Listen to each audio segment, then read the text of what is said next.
శుభ సాయంత్రం అందరికీ నమస్కారం.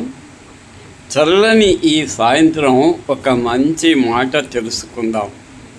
మనం ఎప్పుడే కానీ ఎదుటి వారిలో మంచిని మాత్రమే చూడాలి, చెడును చూసే ప్రయత్నం చేయకూడదు. ఒకవేళ కొంచెం చెడు ఉన్నా దానికంటే మనం మంచిని గుర్తించాలి, మంచి గురించి మాట్లాడాలి. ఉదాహరణకు పున్నమి నాటి చంద్రుడు గుండ్రంగా తెల్లగా మంచులా చల్లదనాన్నిచ్చి అందరికీ ఆహ్లాదపరుస్తాడు. అది చూడాలి.